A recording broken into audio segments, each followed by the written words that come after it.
E aí, vamos estudar a lição? Super domingo, dia 26 de outubro. E olha, o conteúdo de hoje é pesado, vai falar sobre a iniquidade dos cananeus.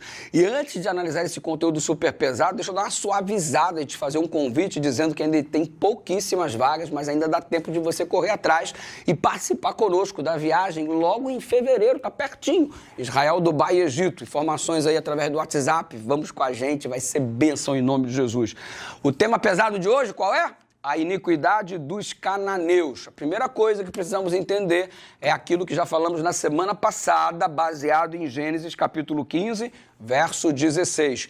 Em conversa, Abraão com Deus, Deus havia então dito para Abraão que a terra ainda não havia sido entregue e que já havia passado tanto tempo, e a razão pela qual é que a iniquidade, a taxa de iniquidade dos cananeus, do povo que vivia lá, os amorreus, os jebuseus e tantos outros eus da vida, ainda não havia a taxa de iniquidade alcançado o nível, ou seja, Deus ainda estava estendendo graça, Deus ainda estava estendendo chance, oportunidade para eles se converterem.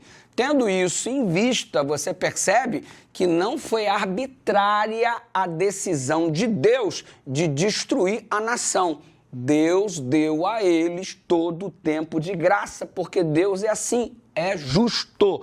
E somente quando a taxa de iniquidade atingiu então o seu limite, é que Deus disse, pode entrar lá e executar o juízo. Inclusive, crianças foram eliminadas. Ontem eu apresentei a primeira razão, assista o vídeo de ontem, considerando a questão da eliminação das crianças. Hoje eu vou apresentar a segunda razão. Note, havia sempre na cultura a noção da transmissão intergeracional de idolatria. Assim como no povo de Israel, o pai passava para o filho e o filho futuramente deveria passar para os seus sucessores, a questão da cultura religiosa, nos cananeus, nos povos pagãos, não era diferente. Ou seja, o pai tinha a responsabilidade de transmitir, e no caso do povo de Canaã, transmitir a idolatria. Aliás, transmitir toda a filosofia de vida existente no paganismo. Pastor, o que existia como prática que desagradava a Deus, que inclusive os pais passavam para os filhos?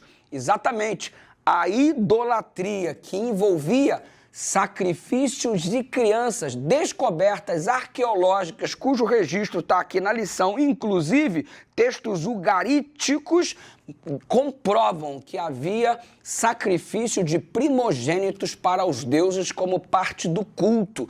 E olha, além disso, prostitutas cultuais faziam parte dessa adoração pagã.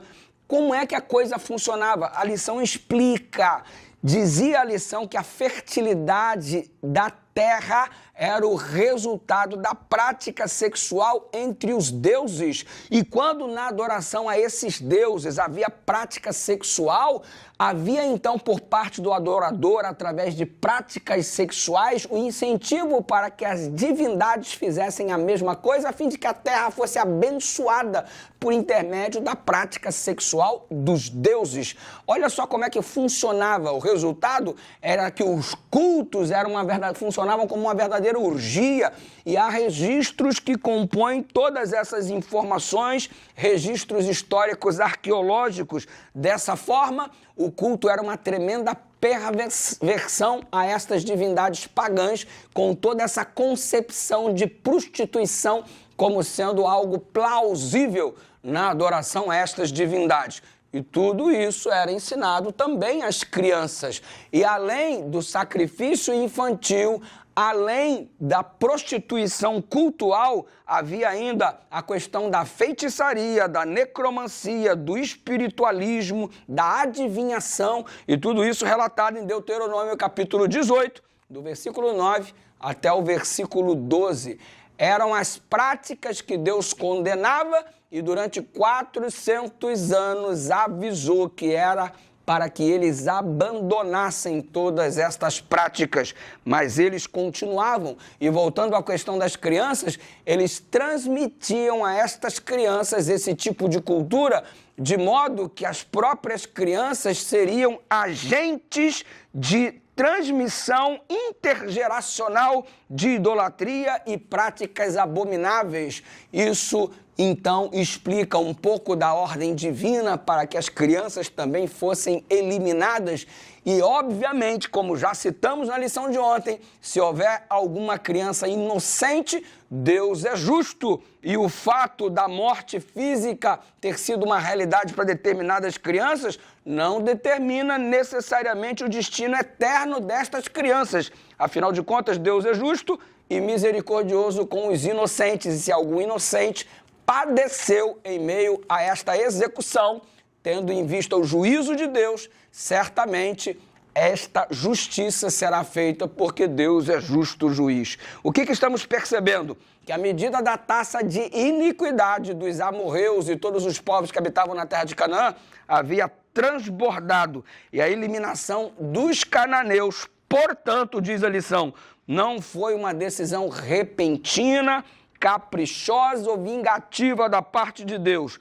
No momento que estava prestes a dar a terra de Canaã aos israelitas, Deus então outorgou esta ordem para que o juízo fosse executado, tendo em vista que a medida da taxa de iniquidade já havia transbordado. Deus é justo e muitas coisas a gente busca explicação. Existem explicações plausíveis na palavra do Senhor. Você crê na bondade e na justiça de Deus? E como é que você percebe a ação divina em face à pecaminosidade dos cananeus, inclusive transmitindo isso para as próprias crianças? Misericórdia, né? Vamos orar?